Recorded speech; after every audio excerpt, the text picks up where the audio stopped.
Hey everyone, it's Brian here from IGN in Chicago for Star Wars Celebration. Now, Respawn, the company that made Apex Legends and Titanfall 1 and 2, is launching a brand new single-player Star Wars game this fall called Jedi Fallen Order.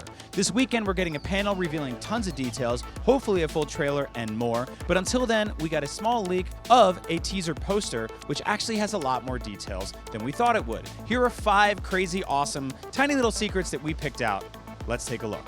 Number 1, aside from the giant Jedi and the logo that has the word Jedi in it, which hopefully you saw, there's a tiny little droid that kind of looks like an Episode 1 pit droid, kit bashed with a flashlight. Star Wars droids are weird, so you can make anything you want, and it's really cool to see a Jedi with a droid sidekick again that isn't like an astromech or a ball unit.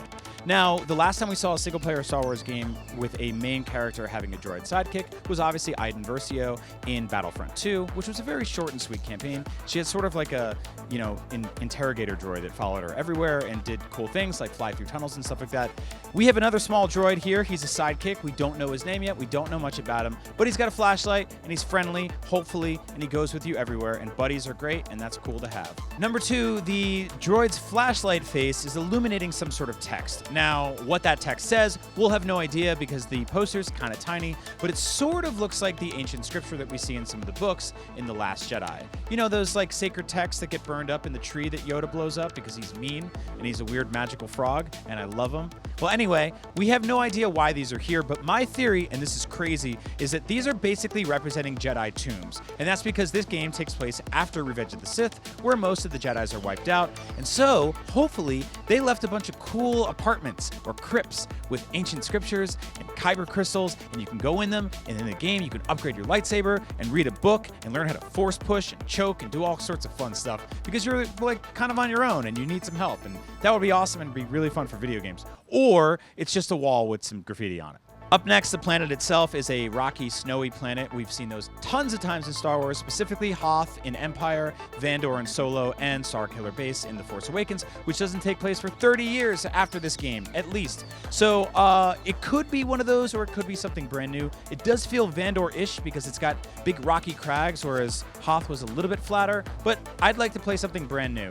Let us know what you want to see. Name a planet. Just make up a nice planet. Put it in the comments. We'll read it. The giant downed ship we see in the background is a Venator-class Star Destroyer, very different than the modern Star Destroyers, or at least the ones we're used to from the original trilogy, but we saw a bunch of these on the Clone Wars, which is, indicative of that era. The big difference with this one is that it's dead.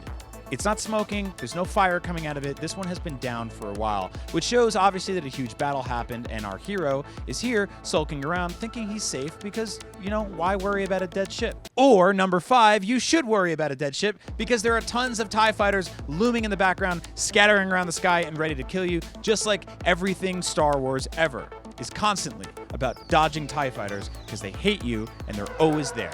And those are just a few of the details we caught in the Jedi Fallen Order poster. Obviously, much more to come from Star Wars Celebration this weekend. Are you excited for this game? You should be. It's single-player Star Wars, and I think it's actually coming out. No one's going to cancel it. It will be released. We will play this game. It'll be awesome. Star Wars is back in video game form, and I cannot wait. For all things Star Wars video games and everything else, you're already in the right place. IGN.